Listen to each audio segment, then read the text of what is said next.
60 वर्ष की उर्मिला शहर के बाहरी हिस्से में अपने छोटे से घर में अकेली रहा करती थी। एक रात शहर में बहुत जोर का तूफान आया। जोर जोर से हवाएं और आंधी तूफान के साथ तेज बारिश होने लगी। उन आवाजों को सुनकर कोई भी घबरा जाता, लेकिन उर्मिला घर के सारे खिड़की दरवाजे बंद कर गहरी नींद में सो रही थी। रात के लगभग 12 बजे होंगे कि किसी ने उर्मिला के घर का दरवाजा खटखटाया।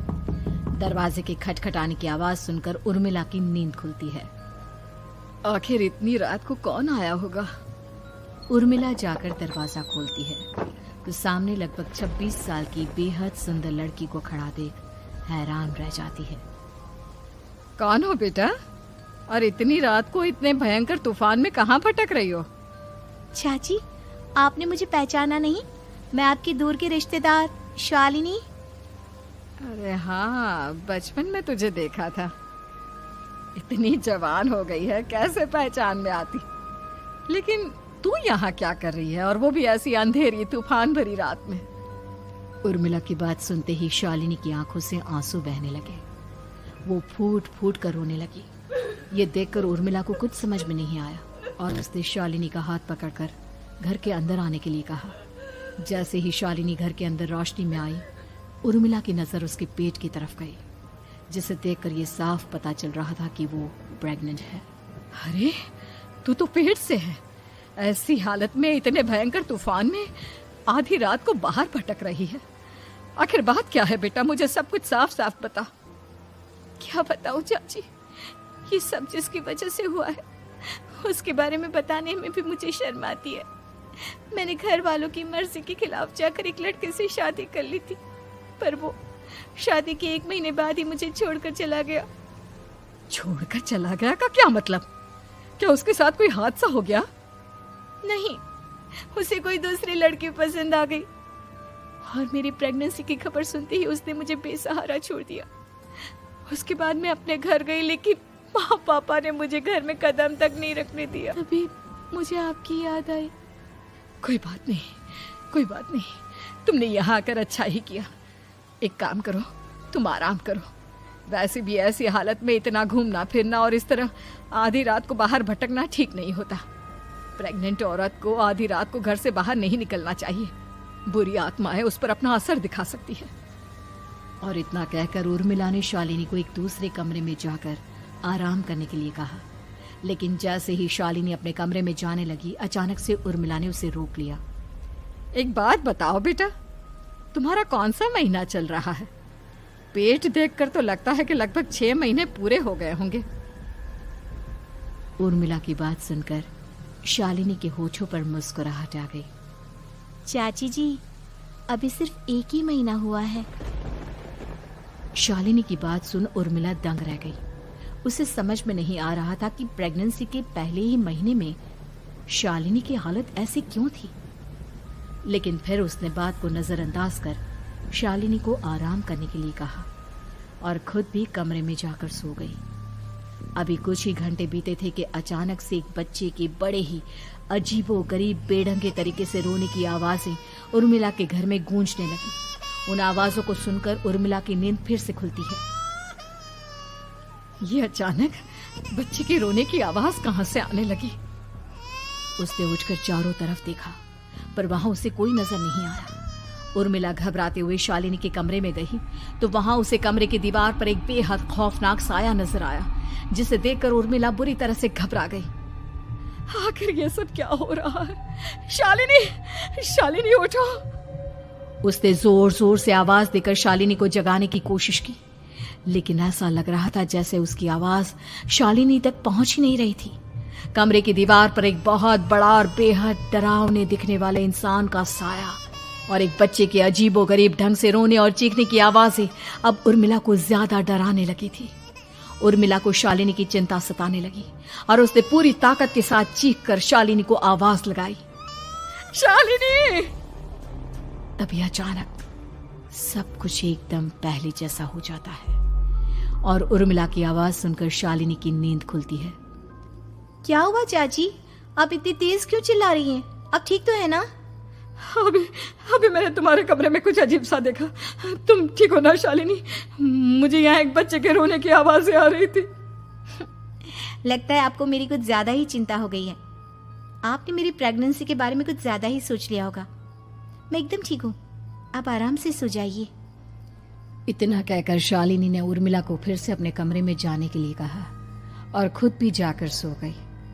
पर अब उर्मिला की आंखों से नींद गायब हो चुकी थी। अगली सुबह जब शालिनी उठी तो वो सीधा उर्मिला के पास आई। गुड मॉर्निंग चाची। तभी अचानक उर्मिला की नजर शालिनी के पेट पर पड़ती है, जिस पर नीले रंग से एक अजीब सी आकृति नजर आ रही थी। शालिनी, ये तुम्हारे पेट को क्या हुआ? मैंने इतनी औरतों को देखा है, ऐसा तो किसी के साथ नहीं होता। शालिनी ने जैसे ही अपने पेट की तरफ देखा तो उसे वहां कुछ भी नजर नहीं आया। चाची कुछ भी तो नहीं है, सब कुछ एकदम नॉर्मल है। आपको क्या अजीब लग रहा है? इससे पहले कि उर्मिला उसके सवाल का कोई जवाब देती, अचानक से शालिनी के पेट में जोर जोर से दर्द होने लगा। वो बुरी तरह दर्द से तड़पने लगी। चाची, चाची। ये सब देखकर उर्मिला बहुत घबरा गई। उसने धीरे धीरे शालिनी के पेट को सहलाना शुरू किया, लेकिन शालिनी का दर्द कम नहीं हुआ। उर्मिला जाकर रसोई से पानी का गिलास लेकर आई और शालिनी को पानी पिलाने की कोशिश करने लगी। ले बेटा, पानी पी ले, तुझे आराम मिलेगा। ले ले। नहीं चाची, मुझे बहुत तेज दर्द हो रहा है।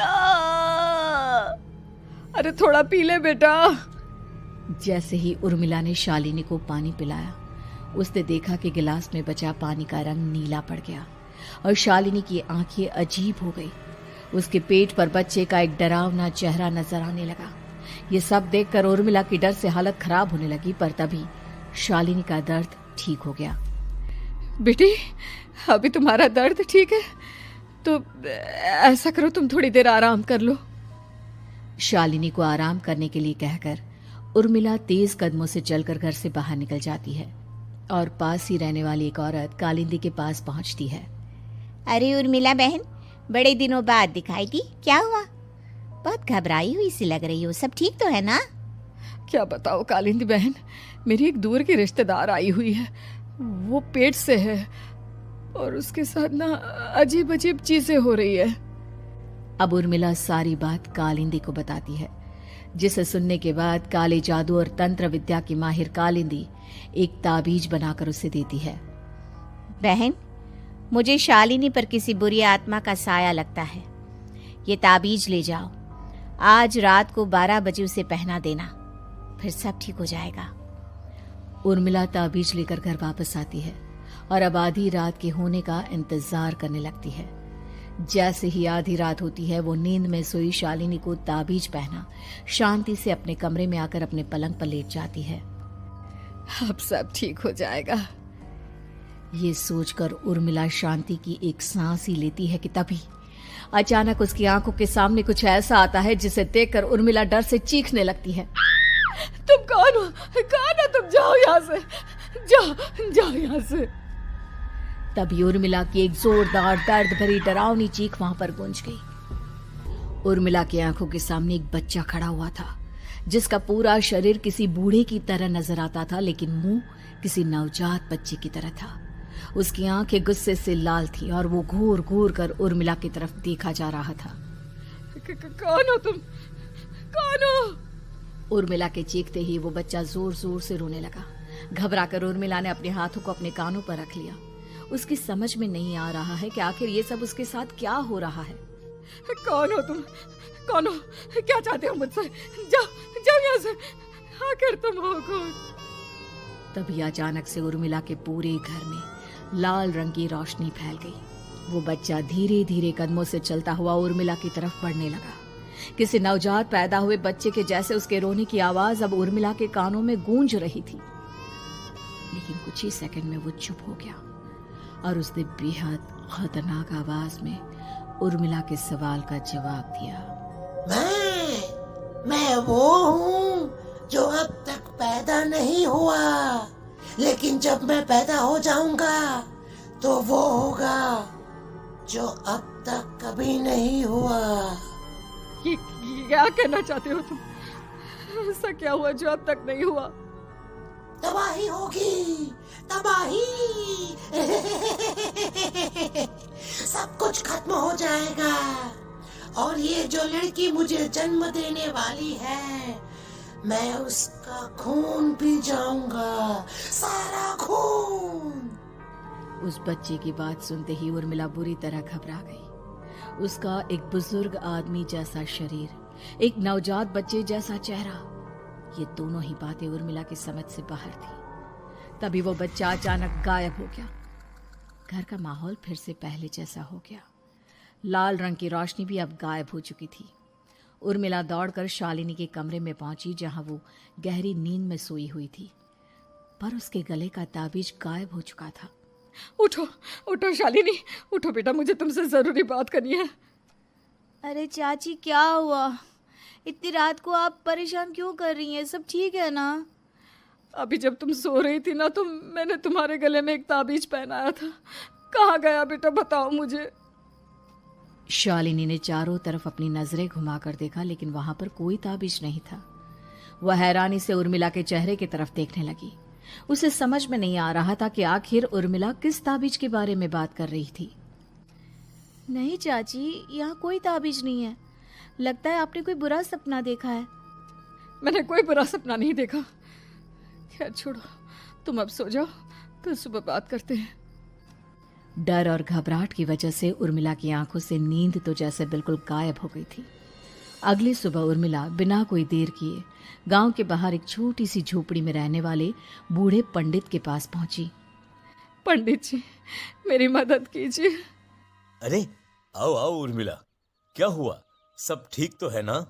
क्या बताओ पंडित जी, बहुत बड़ी मुसीबत है। मेरी दूर की एक रिश्तेदार लड़की पेट से है और उसके साथ बहुत डरावनी चीजें हो रही है। कल रात को तो एक अजीब सा दिखने वाला बच्चा मेरी आंखों के सामने आकर खड़ा हो गया था। ये तुम क्या कह रही हो? मुझे साफ साफ बताओ कि आखिर तुमने क्या देखा? उर्मिला ने अपने साथ हुई बीती रात की पूरी घटना पंडित जी को बताई, जिसे सुन पंडित जी के माथे पर चिंता की लकीरें उभर आई। अनर्थ होने वाला है, अनर्थ। बरसों पहले भी उस हैवान ने एक लड़की के पेट से जन्म लिया था और उसके बाद उस शहर को पूरी तरह से तबाह कर दिया। कैसी विपदा पंडित जी, कैसे बात कर रहे हैं आप? बताइए मुझे, और इसका उपाय क्या है? इसका उपाय तो है, लेकिन बहुत कठिन है। हो सकता है कि उस उपाय को करने के दौरान तुम्हारी जान भी चली जाए। मुझे मेरी जान की कोई परवाह नहीं, पर आप जिस तबाही के बारे में बात कर रहे हैं, बस वो नहीं होनी चाहिए। लाखों लोगों की जान बचाने के लिए मैं कुछ भी करूंगी। तो ठीक है, मेरी बात ध्यान से सुनो। बरसों पहले एक भयानक तांत्रिक ने अपनी तंत्र क्रिया के जरिए एक मासूम लड़की के साथ रिश्ता बनाकर उसके पेट से जन्म लिया था।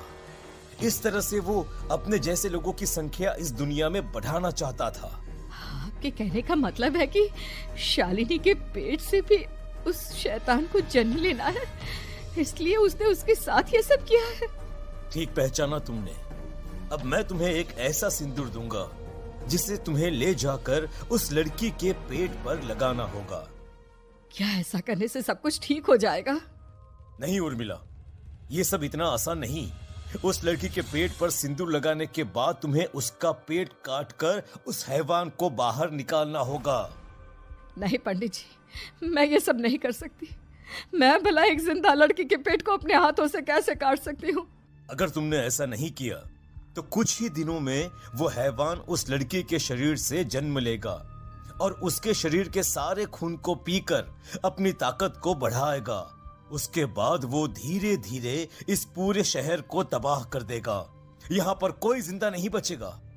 लेकिन अगर मैं उसके पेट को काट दूंगी तो क्या वो जिंदा बच पाएगी? अगर शालिनी को कुछ हो गया तो, अगर उसकी मृत्यु हो गई तो? ऐसा कुछ नहीं होगा उर्मिला, तुम्हें अपने मन को पक्का करके ये काम करना ही होगा। सिंदूर लेने के बाद उर्मिला झोपड़ी से बाहर निकलने ही वाली थी कि तभी पंडित जी ने उसे पीछे से आवाज देकर रोका। उर्मिला, उस लड़की का पेट काटकर हैवान को बाहर निकालना ही काफी नहीं होगा। तुम्हें ध्यान रखना होगा कि ये सब करते हुए उस बच्चे का जो आधा बूढ़े का शरीर है उस पर सिंदूर की एक बूंद भी ना लगने पाए, क्योंकि अगर ऐसा हुआ तो वो तुम्हें और बाकी सबको कच्चा खा जाएगा। पंडित जी की बात सुन उर्मिला की आंखें फटी रह गई और उसके शरीर में डर की लहर दौड़ गई। फिर भी उसने हिम्मत की। ठीक है पंडित जी, मैं पूरी कोशिश करूंगी कि मैं उस हैवान को वहीं के वहीं खत्म कर पाऊं। इसके बाद उर्मिला तेज कदमों के साथ घर वापस आती है। दिन बीतता है, रात का अंधेरा छाने लगता है। शालिनी खाना खाकर सोने चली जाती है और उर्मिला लगातार उसके गहरी नींद में सो जाने का इंतजार करने लगती है। जिसके बाद उर्मिला दबे कदमों से शालिनी के कमरे में पहुंच गई। मुझे ये करना ही होगा। अब उर्मिला ने धीरे धीरे शालिनी के पेट पर पंडित जी का दिया सिंदूर लगाना शुरू किया। उर्मिला के हाथ बुरी तरह से कांप रहे थे। उसके एक हाथ में चाकू था जिससे वो पेट काटने वाली थी। उर्मिला ने एक नजर शालिनी के चेहरे की तरफ देखा और फिर डरते हुए उसके पेट पर चाकू चलाना शुरू किया। कमाल है, मैं इसका पेट काट रही हूँ और ये आराम से सो रही है। इसे दर्द नहीं हो रहा क्या? तभी अचानक उर्मिला के कानों में बच्चे की रोने की आवाज सुनाई देने लगी। उसने घबराकर चारों तरफ देखा पर वहां पर कोई नहीं था। बस रोने की आवाज लगातार आ रही थी। उर्मिला बिना रुके लगातार शालिनी के पेट को काटती रही। उसे इस बात का भी ध्यान रखना था कि सिंदूर बच्चे के बूढ़े आदमी वाली शरीर के हिस्से पर ना लगे। कुछ ही देर में वो हैवानी बच्चा उर्मिला के हाथों में था। उसने बड़ी ही सावधानी से उस बच्चे को बाहर निकाला और पंडित जी के कहे अनुसार उसे घर से दूर जलाने के लिए ले गई। पर तभी उसके सामने वही बूढ़े शरीर और बच्चे के चेहरे वाला बच्चा आ गया। अपनी गोद में और सामने भी बच्चे को देखकर उर्मिला हैरान रह गई। मुझे मारोगी? मुझे इतनी हिम्मत कैसे आ गई तुम्हारी? तुम पैदा नहीं हुए हो और मुझे पता है जब तक तुम्हारा जन्म नहीं हो जाता तो मुझे कुछ नहीं कर सकते। इतना बोलते ही उर्मिला तुरंत उस बच्चे को घास के ढेर पर फेंक कर उसमें आग लगा देती है। जिसके तुरंत बाद वो बूढ़े आदमी के शरीर और बच्चे के चेहरे वाला अजीब तांत्रिक का भूत भी वहां से गायब हो जाता है। कुछ देर बाद उर्मिला घर पहुंचती है तो वो ये देखकर हैरान रह जाती है कि शालिनी का पेट अपने आप जुड़ चुका था। शुक्र है भगवान का और उन पंडित जी का, अब सब ठीक हो जाएगा। सुबह शालिनी सोकर उठती है तो अपना पेट देख बुरी तरह घबरा जाती है। चाची, चाची ये सब क्या हो गया? मेरा पेट अचानक कम कैसे हो गया? मेरा बच्चा कहाँ गया चाची? बेटी, वो बच्चा नहीं, एक खतरनाक तांत्रिक था जो तुम्हारे कोख से जन्म लेकर सबको मार देना चाहता था। वो पैदा होते ही तुम्हारी जान भी ले लेता, इसलिए मैंने पंडित जी के बताए उपाय से उसका खात्मा कर दिया है।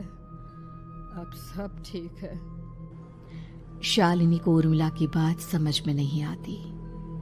जिसके बाद शालिनी को पूरी बात उर्मिला आराम से समझाती है।